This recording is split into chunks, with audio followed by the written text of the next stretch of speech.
Money usually buys silence. $1 million buys a new life. But when the man sliding the check across the counter is responsible for half the missing persons posters in the West End, you have a choice to make. Take the cash and lose your soul, or say no and lose your life. Nora Hayes said no. Everyone expected a funeral. What happened instead brought the entire city to a dead stop. The smell of motor oil and burnt coffee was baked into the cinder block walls of Hayes Automotive. Nora wiped a streak of grease from her forehead with the back of a gloved hand, staring down at the cracked distributor cap of a '92 Honda. The radio in the corner hummed with a low, static-laced jazz tune. Outside, the city was drowning in a relentless October rain. It was 10 at night. She should have locked up 3 hours ago. But Det didn't sleep, and neither did she. The heavy bay doors rattled. Then the rhythmic, heavy hum of luxury engines drowned out the rain. Nora paused her wrench, hovering over the engine bay. Nobody brought their car to a rusted-out shop on 4th Street at this hour unless they were dumping it. She grabbed the heavy steel tire iron from the rack, wiping her hands on a shop rag, and walked out to the main floor. 3 black SUVs were parked in a tight herringbone formation across her cracked asphalt lot. The headlights cut through the downpour, illuminating the dust motes dancing in her garage. Doors opened. Car doors closing in unison always sounded like gunshots to a native of the West End. 4 men stepped out. 3 were built like brick walls wearing dark raincoats that didn't hide the bulk of shoulder holsters. The 4th man walked in the center. He didn't wear a raincoat. He moved slowly, seemingly indifferent to the downpour soaking the shoulders of his bespoke navy suit. Leo Moretti. Nora felt the air in her lungs turn to lead. Everyone knew Moretti. He was the reason the local precinct had a brand new fleet of cruisers, and the reason the old union boss was pulled out of the harbor last spring. He didn't run the underworld. He had corporate structured it. He stopped at the threshold of her open bay door. His shoes, polished to a mirror shine, rested inches from a puddle of transmission fluid. "Nora Hayes," he said. His voice wasn't a gravelly growl. It was smooth, conversational, and entirely devoid of warmth. "Shop's closed," Nora said. Her grip on the tire iron tightened. Her knuckles ached. Leo glanced around the garage. His eyes took in the peeling paint, the calendars from 5 years ago, the single hydraulic lift that leaked hydraulic fluid. He didn't look disgusted. He looked like an auditor assessing a ledger. "I know," he said, stepping inside. His men stayed at the threshold. The rain hammered against the tin roof, a deafening backdrop to the sudden suffocating quiet in the room. "I'm not here for a tune-up." "Then you're trespassing." A faint, humorless smile touched the corner of his mouth. "I bought the bank that holds the mortgage on this garage yesterday morning. I bought the 2 lots on either side of you this afternoon. By legal definition, I'm practically your landlord." Nora's stomach plummeted, but she kept her chin up. "The mortgage is paid. Mostly. You can't just evict me." "I don't want to evict you, Nora." He reached into the inner pocket of his suit jacket. Nora shifted her weight, preparing to swing the iron if he pulled a weapon. Instead, he pulled out a crisp, folded piece of heavy stock paper. He stepped forward, bridging the gap between them, and placed it on the hood of the Honda. He didn't say a word. He just tapped the paper once with a long, pale finger. Nora didn't touch it. She leaned over to look. It was a cashier's check, issued by a legitimate downtown bank. Made out to her. $1 million. The Waterfront Redevelopment Project. Leo said, his tone casual, as if discussing the weather. "The City Council approved the zoning changes this morning. This block is going to be a high-rise luxury complex. My complex. I need this land. The $1 million is for your trouble, your silence, and your immediate departure. You have until Friday to clear out." It was a fortune. It was enough to pay off the medical debt her father left behind when the cancer finally took him. It was enough to leave this rotting neighborhood and never look back. It was also blood money. Nora looked up from the check. Leo was watching her. He expected her to cry, to thank him, to snatch the paper like a starving dog. He was looking at her the way he looked at everyone, like a problem he had already solved. No. The word hung in the air. Leo's eyes narrowed by a fraction of a millimeter. Excuse me. I said no. Nora picked up the check by the very edge as if it were contaminated. She flicked her wrist, tossing it back at him. It fluttered, landing on the floor near his Italian leather shoes. My father built this shop. He bled into this concrete. You think I'm going to sell it so you can build a glass tower to launder your racketeering money? Get out. The three men at the door tensed their hands, dipping toward their coats. Leo held up a hand. A silent command. The men froze. He looked down at the check on the floor. Then he looked at Nora. The temperature in the room seemed to drop 10 degrees. He didn't yell. He didn't threaten her. He simply tilted his head, studying her face with a strange, clinical fascination. You're making a mistake, Mrs. Hayes. A very loud, very permanent mistake. It's my mistake to make... She snapped, stepping closer, the tire iron white-knuckled in her hand. Take your check, take your goons, and get off my property. Leo stared at her for a long, heavy moment. Then slowly he bent down and picked up the check. He slipped it back into his pocket. Have a good night, Nora, he said softly. He turned and walked out into the rain. The doors of the SUVs slammed shut. The engines roared, and within seconds they were gone, leaving only tire tracks and the smell of exhaust. Nora dropped the tire iron. It clanged against the concrete. Her hands were shaking violently. She had just signed her own death warrant. The West End had a collective sixth sense for violence. By noon the next day, everyone knew. Word bled through the neighborhood faster than a spilled pint on a bar room floor. Nora Hayes had spit in Leo Moretti's face.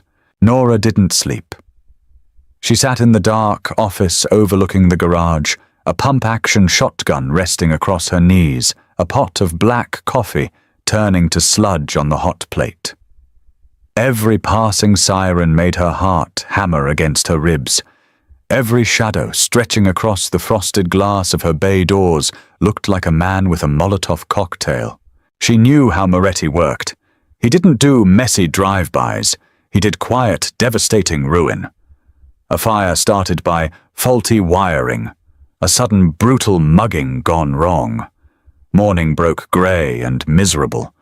The garage was still standing. At 8 a.m., a heavy delivery truck rumbled into her lot. Nora racked a shell into the chamber of the shotgun, standing up so fast her chair tipped over. She watched through the blinds. It wasn't a hit squad. It was a Mack Tools truck. Nora crept downstairs, leaving the shotgun behind the counter, and slid the side door open. The driver, a guy named Stan, who had cut her off a month ago due to her unpaid credit line, hopped out of the cab. He didn't look menacing. He looked terrified. Morning, Nora. Stan choked out, wiping sweat from his brow despite the chill. Stan, what are you doing here? I told you I don't have the cash for the back payments yet. Stan flinched. It's paid, Nora. The whole account. Paid in full. He hurried to the back of the truck, throwing open the doors.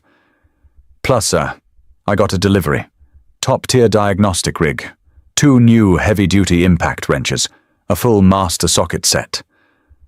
Nora stepped out onto the wet asphalt. I didn't order any of that. The invoice says you did. Stan said, not meeting her eyes. He shoved a clipboard at her. Just sign for it, please. I just want to drop this off and go. Nora looked at the invoice. The billing address was a shell corporation she recognized from a news article about the waterfront development. Moretti. Take it back. Nora said, her voice hard. Nora, please. Stan begged, his voice cracking. The guy who paid... He said if I didn't deliver this perfectly intact by 8:30 a.m., he was going to repossess my truck, with me in it. Just sign the damn paper. She signed it. She watched numb as Stan unloaded $10,000 worth of pristine high-end equipment into her failing shop, then peeled out of the lot like the devil was chasing him. It didn't stop there. At noon, a crew of private contractors in unmarked vans pulled up. Before Nora could even march out to yell at them, they set up ladders and began patching the leaks in her roof. When she threatened to call the cops, the foreman just tipped his hard hat. "Cops sent us, ma'am, specifically the captain. Said there was a municipal grant for local businesses to maintain structural integrity. Won't cost you a dime." Nora felt like she was losing her mind. The neighborhood watched from a distance. Old Man Miller, who ran the diner across the street, stood in his window with a dish towel, his mouth hanging open. Everyone was waiting for the punchline. By sunset, a grey van parked at the end of her alley. 2 men in work clothes got out and installed a high-definition security camera on the telephone pole. Nora marched out into the cold air. "Hey, what are you pointing that at?" The installer looked down from his ladder. "The street, miss. Got orders to make sure nobody messes with this shop." It was a cage, a gilded, suffocating cage. Moretti wasn't burning her out. He was claiming her. He was showing the entire city and her that he owned the air she breathed, the roof over her head, and the tools in her hands. He was stripping away her independence, rendering her defiance completely impotent. It was worse than a beating. It was psychological warfare. He wanted her to break. He wanted her to come crawling to him, confused, indebted, and desperate. She walked back into the shop, staring at the gleaming new diagnostic machine. She picked up a heavy ball-peen hammer from the workbench. She raised it ready to smash the glass screen to pieces. She froze. Smashing it was a reaction. It was a tantrum. It was exactly what a cornered, panicked animal would do. Nora lowered the hammer. She took a deep breath, the smell of oil and old dust grounding her. Moretti wanted to play a game. Fine. She would play, but she wouldn't play on his board. She went to the bathroom, washed the grease from her hands with gritty pumice soap, and changed out of her coveralls into a clean black sweater and jeans. She grabbed her leather jacket and her keys. She was going to the Lion's Den. The Cobalt Room sat on the top floor of a restored Art Deco building downtown. It was an exclusive restaurant, the kind of place where a steak cost more than Nora's weekly grocery budget, and the waitstaff wore better suits than the politicians dining there. It was also widely known as Leo Moretti's unofficial boardroom. Nora bypassed the valet parking her battered primer grey '87 pickup truck between a Bentley and a Mercedes. The valet opened his mouth to object, took one look at the murder in Nora's eyes, and wisely decided to look the other way. She took the gold-plated elevator up. When the doors chimed open, the low murmur of wealthy patrons and the clinking of crystal glasses washed over her. The maitre d', a tall man with a severe haircut, stepped in front of her immediately. "I am sorry, madam. This is a private establishment. If you don't have a reservation, I'm looking for Moretti." Nora said, her voice cutting through the ambient noise like a serrated blade. A few heads turned. The maitre d' stiffened. "I will have to ask you to leave. Security.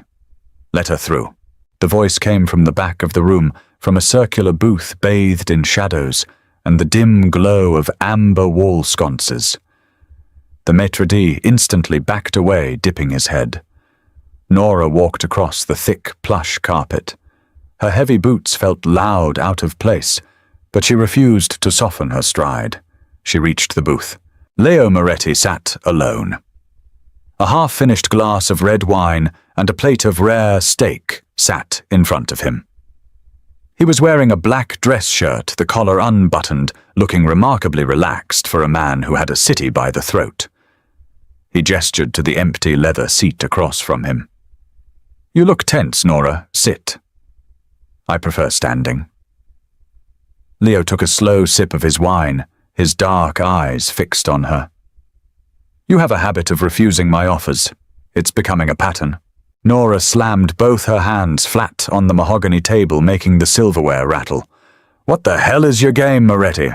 "Game. He arched a brow. The tools, the roof, the cameras. She leaned in her face inches from his across the table. She could smell his cologne, something sharp and expensive like cedar and cold wind. You think you can buy me with a diagnostic machine because I wouldn't take the $1 million. You think I'm going to roll over because you put a patch on my ceiling. Leo didn't flinch at her outburst. He set his wine glass down with careful, deliberate precision. I think you need tools to run a garage. I think a leaking roof is bad for business. And I think a woman living alone in a garage in the West End with a pissed-off cartel element operating 2 blocks away needs a security camera. I don't need your protection. Everyone needs protection, Nora. He said, his voice dropping an octave, losing the conversational lightness. You turned down $1 million. Do you know how that looks to the people in my world? It makes me look weak. It makes people think I have a blind spot. So you suffocate me with charity to prove you own me. Nora laughed a harsh, cynical sound. You're sick. Leo leaned forward. The ambient light caught the sharp angles of his jaw.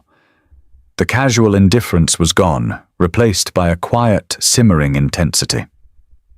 If I wanted to own you, Nora, you wouldn't be standing here yelling at me. I could have foreclosed on the shop.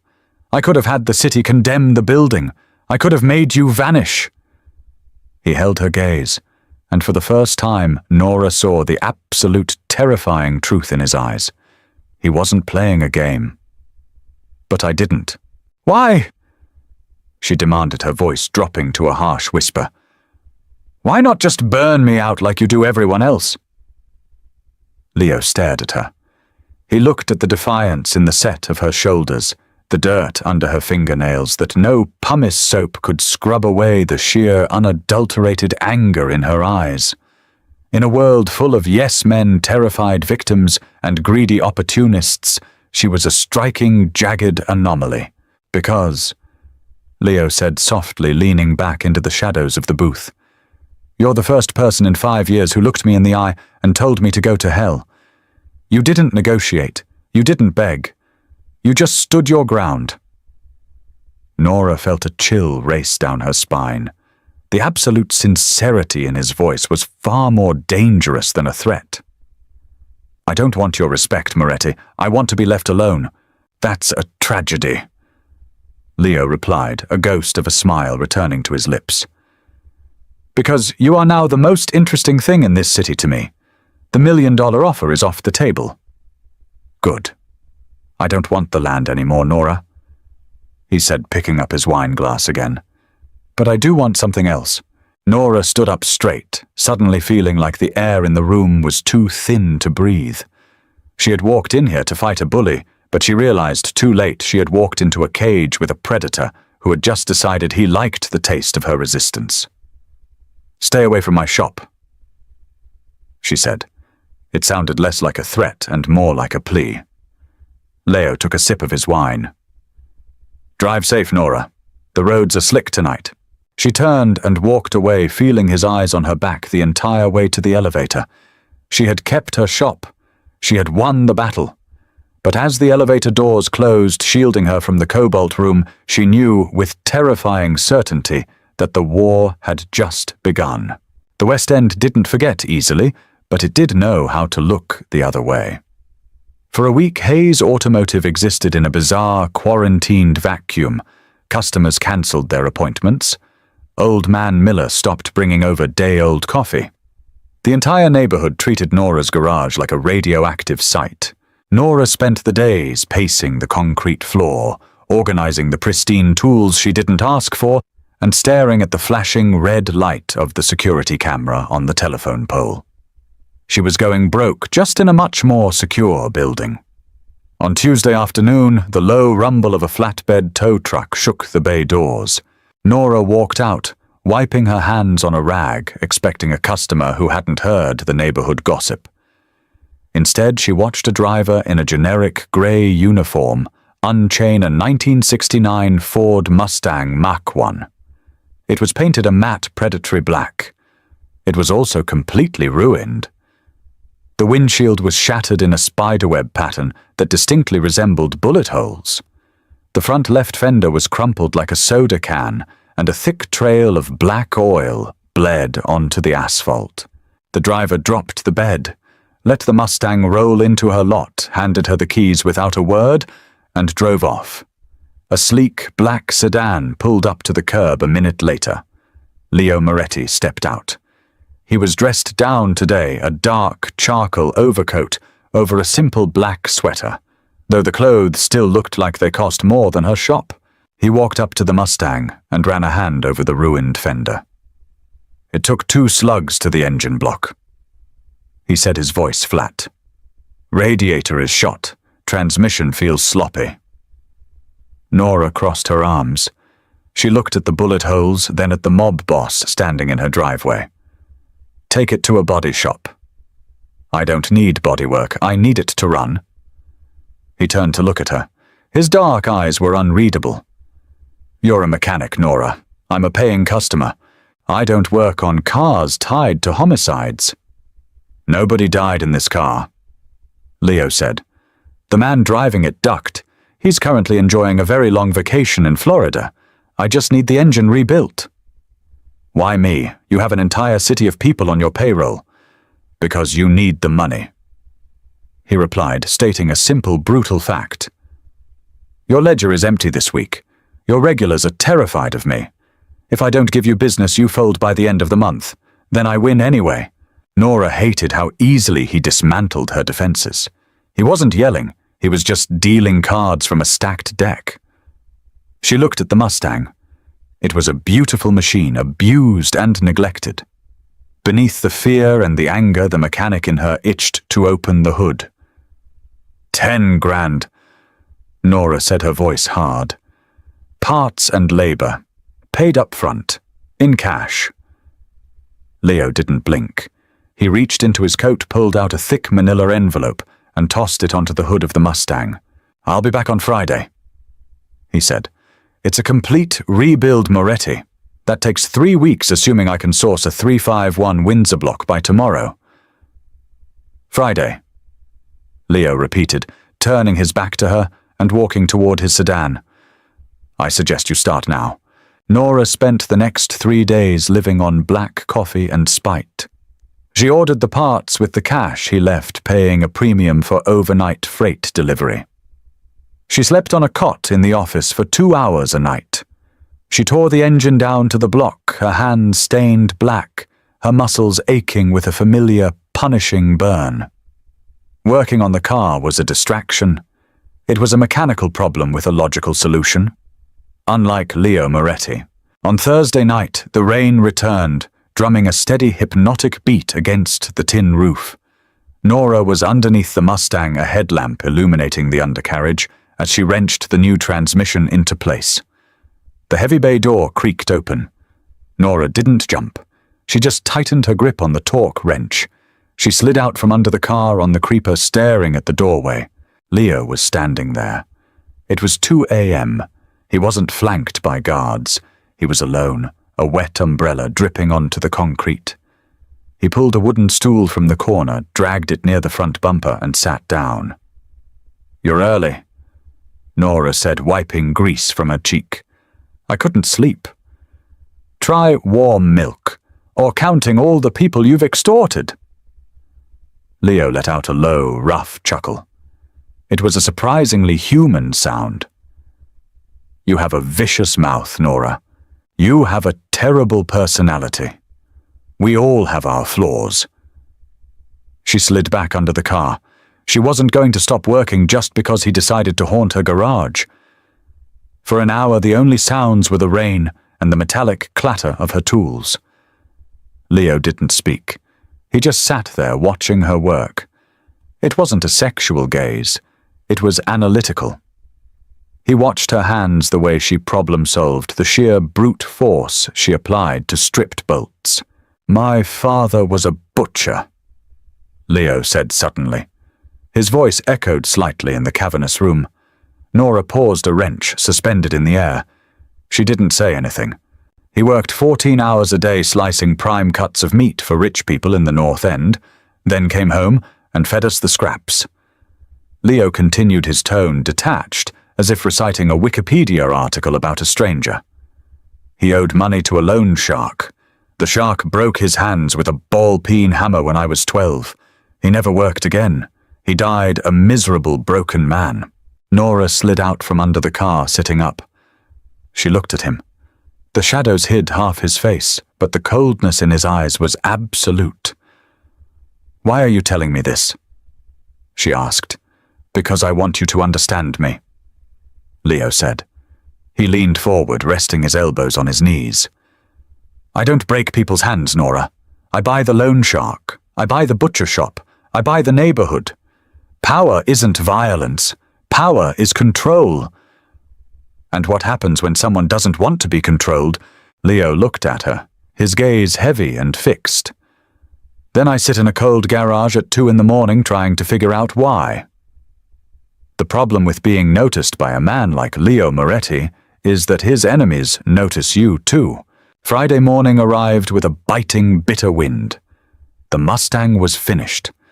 It sat in the center of the bay, the engine purring with a deep, guttural menace that rattled the tools on the pegboard. Nora was exhausted, her hands cut and blistered, but she felt a fierce pride. She had beaten his deadline. At noon, a silver Lincoln Navigator pulled into the lot. It wasn't Leo's style. His crew drove black. Nora stood by the workbench grabbing a heavy steel crowbar. Survival in the West End was about pattern recognition, and this broke the pattern. 3 men got out. They wore heavy leather jackets and work boots. They didn't have the disciplined, tailored look of Moretti's men. They looked hungry, mean, and eager to prove a point. The O'Shea Syndicate. They ran the docks on the south side and had been fighting a losing turf war against Leo for 6 months. The leader, a guy with a jagged scar running through his left eyebrow, walked straight into the garage. He looked at the pristine diagnostic machine, the new roof patches, and finally the Mustang. "Nice setup," the scarred man said. He spat a wad of gum onto the concrete. "Word on the street is the Ice King finally thawed out for a grease monkey. Shops closed," Nora said. Her voice was steady, but her heart was hammering against her ribs. She was alone. The shotgun was behind the counter, 15 feet away. "We're not here for an oil change, sweetheart." The man smirked. He pulled a baseball bat from inside his coat. The other 2 men pulled heavy steel pipes. "Moretti took a shipment of ours yesterday, so we're taking something of his, to send a message." He swung the bat. It smashed into the front headlight of the Mustang, shattering the glass and denting the pristine black metal. Rage, pure and blinding, eclipsed Nora's fear. That was her work, her blood and sweat. The man raised the bat again, turning toward the new diagnostic machine. Nora didn't think. She moved. She hurled the heavy steel crowbar like a javelin. It caught the scarred man squarely in the ribs. He let out a breathless grunt, dropping the bat as he staggered backward. The other 2 men rushed her. Nora ducked a wild swing from a steel pipe, the wind of it rushing past her ear. She drove her shoulder into the attacker's chest, using his momentum to slam him into the side of the heavy hydraulic lift. He hit the steel hard, gasping for air. But there were 3 of them. The 3rd man grabbed her by the back of her jacket, throwing her onto the concrete. The floor scraped the skin off her palms. She scrambled backward, kicking out blindly, her boots connecting with a kneecap. "Hold her down!" the scarred man yelled, recovering his breath. His face red with fury, he picked up his bat. "Break her hands." Nora lunged for the counter. Her fingers brushed the cold steel of the shotgun barrel. Before she could pull it, the air outside shattered. It wasn't a warning shot. It was a precise, deafening crack. The man holding the steel pipe screamed, dropping his weapon as a bullet tore through his shoulder. He collapsed, clutching his arm, blood pooling onto the oil-stained floor. The scarred man froze. Leo Moretti stood in the open bay door. He held a suppressed pistol in his right hand, aimed squarely at the scarred man's chest. The quiet, analytical man from the night before was gone. In his place was a predator devoid of hesitation, radiating absolute violence. Two of his enforcers flanked him, their weapons drawn. "Drop it," Leo said. The command barely registered above a whisper, but it carried the weight of a death sentence. The bat clattered to the floor. The scarred man raised his hands, his face completely drained of color. "Leo, listen, this was just business. A message. You came into my city." Leo interrupted, walking forward. His eyes never left the scarred man. "You walked into this shop, and you threatened her. She broke my ribs." The man panicked. Leo didn't smile. He raised the gun and shot the man in the right kneecap. The sound was muffled, but the scream was not.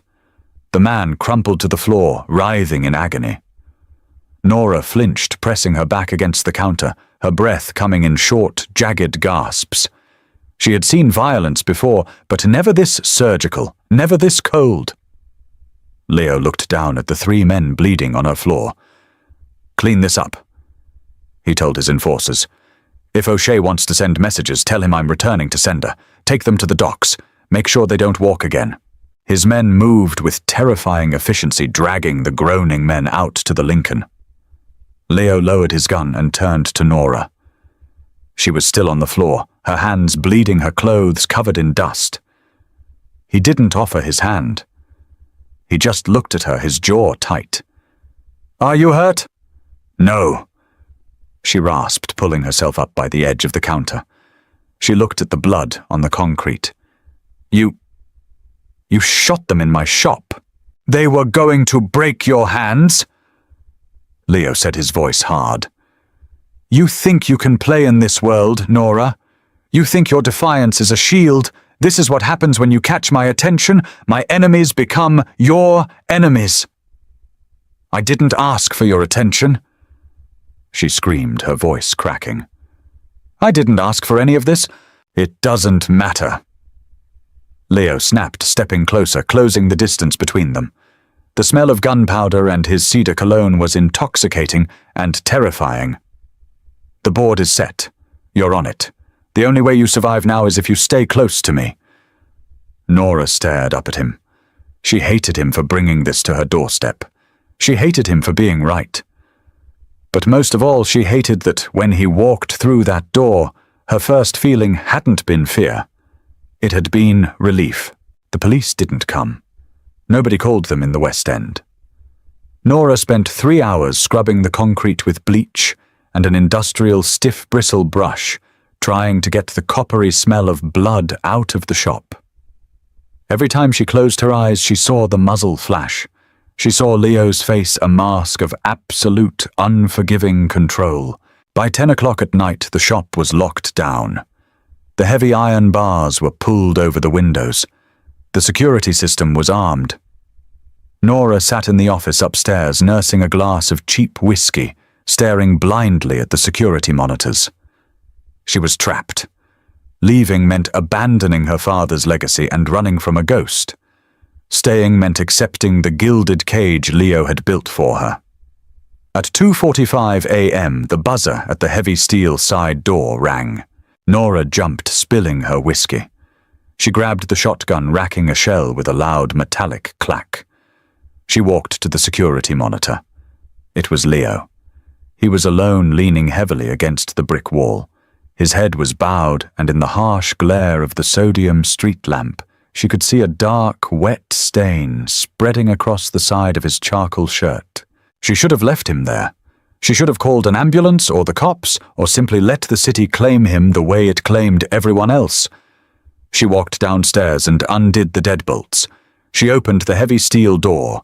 Leo stumbled forward, barely catching himself on the doorframe. His breathing was shallow and ragged. "What happened?" Nora asked, stepping back to let him in, locking the door instantly behind him. "O'Shea." Leo managed to say, his voice strained. "He didn't like my return policy. Had a team waiting at my penthouse." "You need a hospital." Leo shook his head, leaning against the cinder block wall. "No hospitals.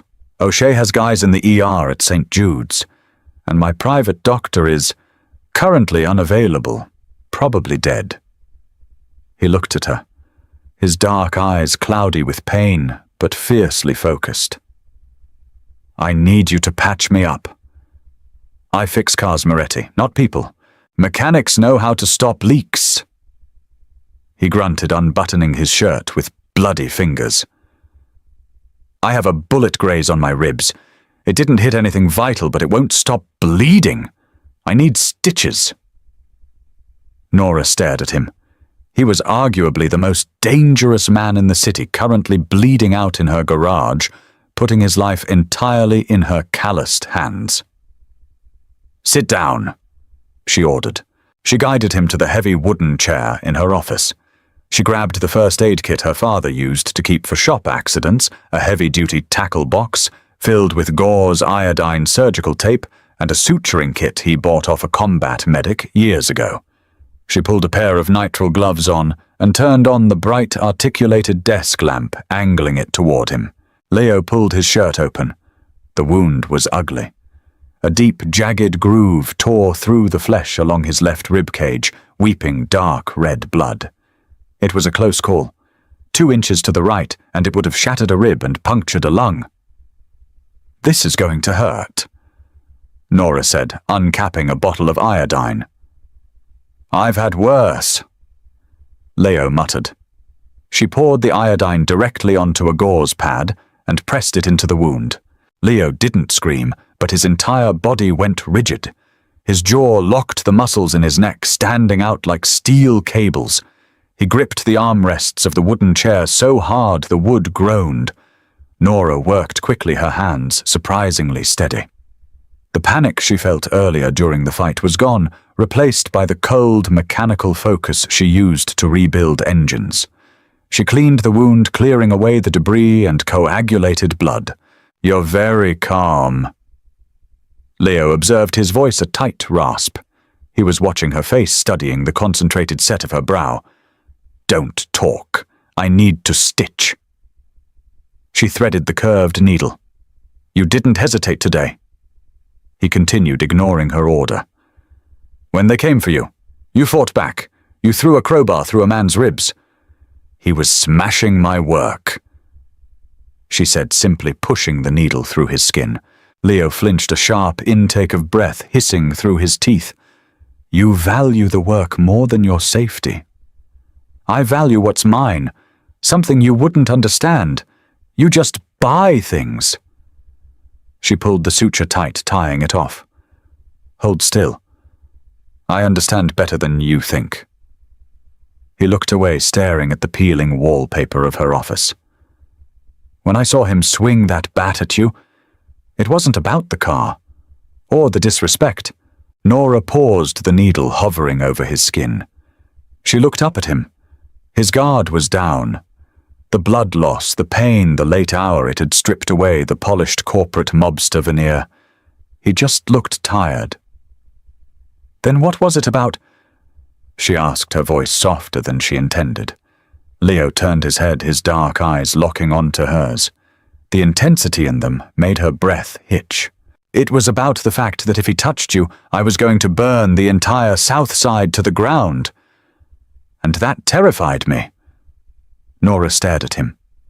The silence in the office was absolute, broken only by the sound of the rain outside and their shallow breathing. He wasn't playing a game anymore. This was a confession, an admission of a weakness he couldn't afford and a vulnerability she didn't want. She looked back down her heart, pounding a frantic rhythm against her ribs. She took another stitch, her hands slightly less steady than before. You're an idiot, she whispered, tying the knot. I know, Leo said softly. She finished the stitches, taping a heavy gauze pad over the wound. She peeled off the bloody gloves and tossed them into the trash can. She walked over to the sink in the corner, washing her hands with harsh soap, keeping her back to him. She didn't know how to navigate this. Anger was easy. Defiance was a reflex. But this quiet, bleeding man sitting in her office, tying his survival to hers, was tearing down the walls she had spent years building. You can sleep on the cot, Nora said, not turning around. "I'll keep watch on the monitors." "Nora." She stopped. She turned around. Leo was standing.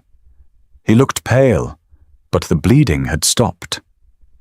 He walked toward her, his steps slow but deliberate. He stopped inches away from her. He was taller than her, his presence dominating the small office. He reached out his hand, wrapping gently around her wrist. His thumb brushed over the raw, scraped skin on her palm where she had fallen earlier. His touch was incredibly gentle, completely at odds with the violence he had unleashed hours ago.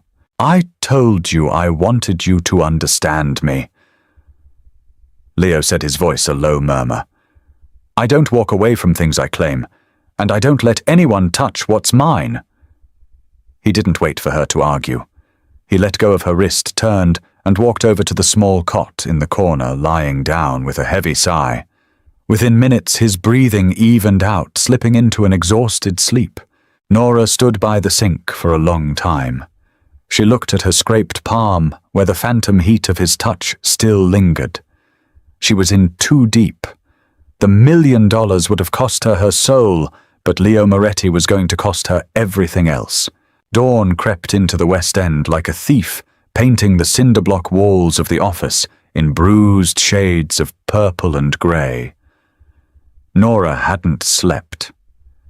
She sat at her desk, an empty coffee mug in her hands, watching the steady rise and fall of Leo's chest on the cot. The security monitors bathed the room in a pale blue glow. Outside, the street was dead. No cars, no pedestrians. It was the kind of quiet that precedes a hurricane. Leo stirred a sharp hiss, escaping his teeth, as he shifted his weight. He opened his eyes. They were instantly alert, devoid of the grogginess most people had upon waking. He looked at the ceiling, then at his bandaged side, and finally at Nora. "You're still here," he said, his voice gravelly. "It's my garage. Where else would I be?" Leo sat up, slowly testing the stitches. He didn't wince again, but a thin sheen of sweat broke out on his forehead. "You need to pack a bag. Just the essentials. Clothes, any cash you have in the safe, and that shotgun." Nora set her mug down. "I'm not leaving. O'Shea knows I'm hurt," Leo said, standing up. He grabbed his blood-stained shirt from the floor and threw it in the trash, pulling his dark overcoat directly over his bare, heavily tattooed chest. "He knows his hit squad failed. He's going to tear the city apart looking for me, and he'll start with the places I've been recently. He'll start here. I have the security shutters. The doors are reinforced steel. Nora." Leo walked over to her desk. He leaned over, placing both hands flat on the scarred wood. "Steel doors stop street thugs. They don't stop a crew of 20 men with automatic weapons and a point to prove. If you stay here, you die." "My father." "Your father is dead," Leo said brutally. Nora flinched as if he had slapped her. "I'm sorry," Leo said, though his tone was uncompromising. "But his ghost can't protect you from what's coming. The only thing keeping you alive right now is mobility." Nora looked at the framed photograph on her desk. Her dad, smiling, covered in grease, holding up a wrench. She had spent the last 5 years slowly suffocating under his medical debt, tying her entire identity to this cracked concrete floor. She had fought tooth and nail for it. She had turned down $1 million for it. The shrill blare of the proximity alarm shattered the silence.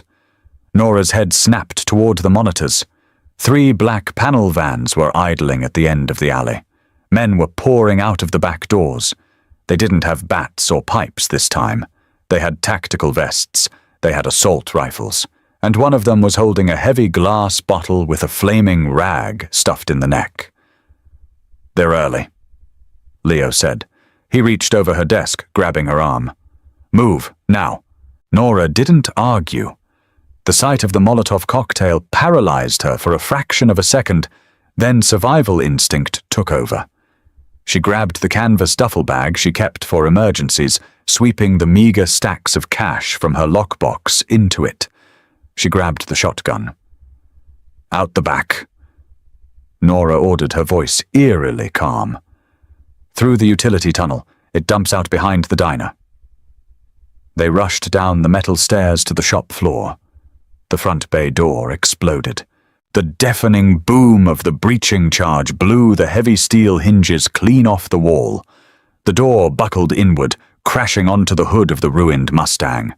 Smoke and concrete dust flooded the garage. Automatic gunfire ripped through the air, tearing into the toolboxes, shattering the glass of the new diagnostic machine, shredding the pegboards. "Go!" Leo shoved her toward the back office. He pulled his suppressed pistol, firing blindly into the thick smoke to lay down cover fire. A man screamed in the dust. Nora kicked open the heavy utility door at the rear of the shop. She didn't look back. She couldn't. If she looked back, she would see her life burning down. She plunged into the dark, damp corridor, the smell of mold and old brick, a sharp contrast to the cordite filling her garage. Leo slammed the door shut behind them, throwing the heavy deadbolt just as bullets hammered against the other side, denting the steel. They ran. The tunnel was narrow, built a century ago for coal deliveries. They burst out of the heavy grate behind Old Man Miller's diner into the freezing morning air. Nora's primer grey pickup truck was parked exactly where she'd left it last night, tucked between two dumpsters. It was invisible. It was perfect. She threw the duffel into the cab, sliding into the driver's seat. Leo climbed into the passenger side, his face tight with pain clutching his ribs. Nora shoved the key into the ignition. The old engine sputtered, coughed, and roared to life. She slammed it into gear and tore out of the alley, leaving the West End in the rear-view mirror. A thick column of black smoke was already rising above the rooftops behind them. Nora gripped the steering wheel so hard her knuckles turned bone white. Her chest heaved. She didn't cry. Crying was a luxury for people who had time to mourn. She just stared at the road, her foot pressed heavy on the gas. Leo watched her in the peripheral vision. "I will rebuild it," he said quietly. "Brick by brick, better than it was. I don't want it rebuilt." Nora said, her voice a hollow, dangerous rasp. "I want the men who burned it down." Leo turned to look at her fully. The raw, unfiltered hatred in her eyes mirrored his own. The mechanic from the West End was gone. The fire had burned away the civilian. "Then we go to war," Leo said. The South Side docks smelled of rotting kelp diesel fuel and oxidized metal. Nora killed the headlights of the pickup truck, letting it roll silently to a stop behind a mountain of rusted shipping containers. It was midnight. The rain had returned, a freezing drizzle that slicked the asphalt and swallowed the sound of their approach. 2 blocks away sat Warehouse 4. It was a massive corrugated steel structure surrounded by a chain-link fence topped with razor wire. It was O'Shea's fortress. It held his smuggled shipments, his cash reserves, and tonight it held O'Shea himself. Leo sat in the passenger seat loading a fresh magazine into an assault rifle he had retrieved from a secure drop box an hour ago. He had made exactly 3 phone calls. 6 of his most lethal men were currently getting into position on the perimeter. The perimeter is heavy. Leo set his eyes, scanning the warehouse through a pair of thermal binoculars. 10 guards outside, probably double that inside. The doors are magnetically sealed. The only way my team gets in without triggering a lockdown is if the main power grid goes dark. "You said they have backups," Nora said, checking the chamber of her shotgun. "A diesel generator in the detached utility shed on the north side," Leo confirmed. "If we cut the city line, the generator kicks in within 4 seconds. It won't give us enough time to breach the magnetic locks." "Then we don't cut the city line," Nora said. She pulled a heavy canvas tool roll from the back seat, unrolling it on her lap. Wrenches, wire cutters, heavy-duty pliers gleamed in the dim dashboard light. "We sabotage the generator first. We bleed the fuel lines, fry the alternator. When the main power drops, the backup chokes." Leo looked at her. "The utility shed is guarded." "Then you shoot the guard." Nora replied coldly. And I killed the engine. It was a staggering shift. 3 days ago she was kicking him out of her shop. Now she was plotting the tactical sabotage of a mob stronghold. Leo didn't argue. He just nodded. They slipped out of the truck, moving like ghosts through the labyrinth of shipping containers. The rain soaked through Nora's leather jacket, but she didn't feel the cold. She felt only a sharp, buzzing adrenaline. They reached the edge of the fence line. The utility shed was a low, concrete bunker 50 yards away. A single guard stood beneath a halogen spotlight, smoking a cigarette, his rifle slung over his shoulder. Leo raised his suppressed pistol. He exhaled a long breath, steadying his aim. Foot! The guard folded silently, dropping the cigarette, his body hitting the wet concrete with a dull thud. Go! Leo whispered. Nora ran. She stayed low, her boots splashing softly in the puddles, keeping her eyes fixed on the shed. She reached the door. It was locked with a heavy padlock. She pulled a pair of heavy bolt cutters from her tool roll, clamped them onto the hardened steel shackle, and threw her entire body weight onto the handles. With a sharp crack, the lock snapped. She slipped inside. The shed was stiflingly hot, dominated by a massive industrial Caterpillar diesel generator. It was humming quietly in standby mode, waiting for a power drop. Nora didn't hesitate. She knew engines. She knew how they breathed, how they bled, and how they died. She crawled under the massive machine, clicking on a small pen light. She found the main fuel line, a thick, braided steel hose feeding the injectors. She didn't cut it. Cutting it would trigger a pressure sensor and sound an alarm. Instead, she took a heavy wrench and loosened the coupling just enough to break the seal. Diesel began to weep, pooling onto the concrete floor. Next, she stood up, opening the heavy side panel. She found the primary alternator belt. She pulled a heavy utility knife from her pocket, slicing the thick rubber 3/4 of the way through. The moment the generator tried to pull a load, the belt would snap. Done, Nora whispered into the radio Leo had given her. Copy. Leo's voice crackled back. My team is at the main breaker box, cutting city power in 3, 2, 1. Outside, the massive halogen spotlights surrounding the warehouse abruptly died. The entire dockyard plunged into pitch blackness. Inside the shed, the Caterpillar generator roared to life with a deafening mechanical scream. The heavy pistons fired. The room filled with the smell of unburnt diesel. Nora backed against the wall. The generator ran for exactly 3 seconds. The weakened alternator belt snapped with a sound like a gunshot. The engine choked, starved of fuel from the bleeding line, the computer throwing a cascade of fatal errors. It sputtered, coughed out a cloud of black smoke, and died completely.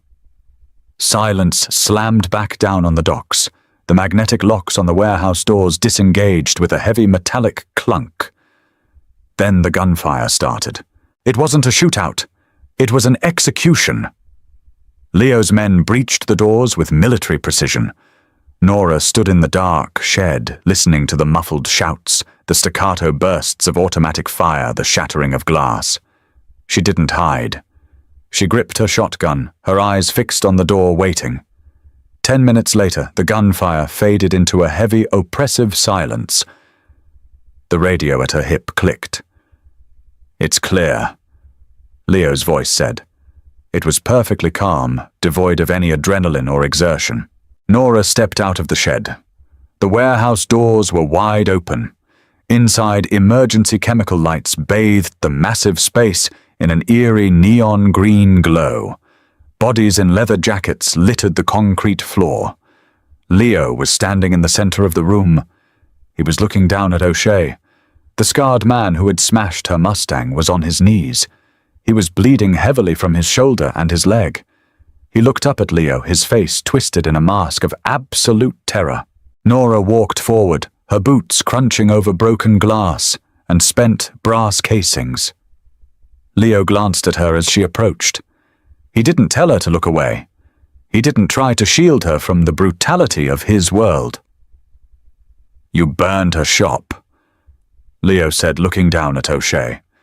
His voice echoed in the cavernous space. "Moretti, please. We can make a deal. I'll give you the docks. I'll give you the shipping lanes." O'Shea was hyperventilating, blood bubbling at the corner of his mouth. "I already have the docks," Leo replied softly. "I took them 10 minutes ago." Leo raised his pistol. "Wait," Nora said. Leo paused, his finger resting lightly on the trigger. He looked at her, a question in his dark eyes. Was she backing out? Was the civilian conscience finally kicking in? Nora looked at O'Shea.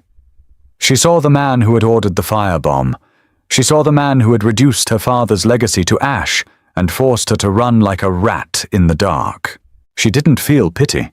She felt absolute, freezing clarity. "My shop was worth a lot more than a bullet," Nora said. She turned and walked out of the warehouse into the freezing rain. She didn't wait to hear the gunshot.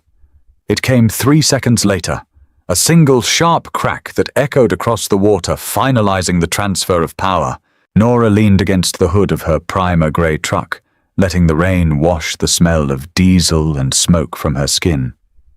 The war was over, but she knew with absolute certainty that she couldn't go back to the person she was before the fire. A week later, the sun broke through the heavy autumn clouds, casting a cold, brilliant light over the West End. Nora stood on the sidewalk, staring at the charred shell of Hayes Automotive. The roof had caved in. The walls were scorched black. Yellow police tape fluttered weakly in the wind. The smell of wet ash was still thick in the air. A sleek black sedan pulled up to the curb behind her. Leo got out. He was back in a pristine, tailored charcoal suit. The bandages beneath his shirt barely restricted his movement anymore. The city was his uncontested. The news was calling O'Shea's death a syndicate dispute. The police were looking the other way. The machine was running perfectly. He walked up beside her, staring at the ruins. He reached into his inner pocket and pulled out a thick, legal-sized envelope. He held it out to her. "What's this?" Nora asked, not taking it. "The deed to this lot," Leo said. "Free and clear. No mortgage, no shell corporations. It's in your name completely. There's also a cashier's check inside, enough to rebuild the shop, buy new equipment, and keep it running for a decade." Nora stared at the envelope. It was everything she had fought for. It was absolute independence. There are no strings. Nora, Leo continued, his voice softer than she had ever heard it. "No cameras, no forced deliveries. If you want, I will walk away right now. You will never see me again. I owe you my life, and this is my debt paid." He was giving her exactly what she asked for on the very first night they met. He was giving her a way out. Nora looked at the envelope, then at the ashes of her garage. She imagined rebuilding it. She imagined spending the next 10 years fixing carburetors and doing oil changes for people who complained about hourly rates.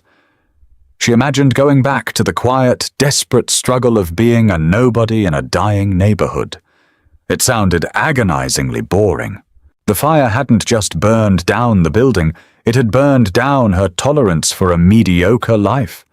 She had stood in a darkened shed and crippled a mob boss's fortress. She had stitched up a kingpin while he confessed his deepest fears. She had tasted the voltage of true power, and she couldn't go back to a 12-volt battery. Nora reached out, but she didn't take the envelope. Instead, she placed her hand flat against Leo's chest, right over his heart. She could feel the steady, powerful rhythm beneath the expensive wool of his suit. "I don't want a garage anymore," Nora said, holding his gaze. Leo's breath hitched a microscopic break in his perfect composure. "What do you want?" "What? I want the Cobalt Room," she said, her voice low, thrumming with quiet authority. "I want a seat at the table. If I'm going to live in this city, I'm not hiding under a car anymore. I want to build something that doesn't burn." Leo looked down at her. For the first time since she met him, a genuine, unguarded smile broke across his face. It wasn't the cold smirk of a mobster. It was the fierce, predatory joy of a man who had finally found an equal. He dropped the envelope onto the hood of his sedan. He didn't need to buy her. He never did. He reached up his hand, tangling in her dark hair, pulling her flush against him. His kiss was exactly like him, ruthless, demanding, and utterly consuming. Nora kissed him back with equal ferocity, her hands gripping the lapels of his suit, anchoring herself to the storm she had chosen to walk into. The West End watched from their windows, whispering behind drawn curtains. They thought they knew the story. They thought the mob boss had broken the mechanic. They were wrong. He didn't break her. He weaponized her, and the city would never be the same. That's the explosive conclusion to Nora and Leo's story. Sometimes the only way to survive the darkness is to learn how to rule it. If this gritty, high-stakes romance kept you on the edge of your seat, smash that like button and subscribe for more original stories that skip the cliches and go straight for the throat. Share this video with anyone who loves a fiercely independent heroine and a morally grey anti-hero. Drop a comment below. Would you have walked away with the deed or taken the empire? See you in the next one.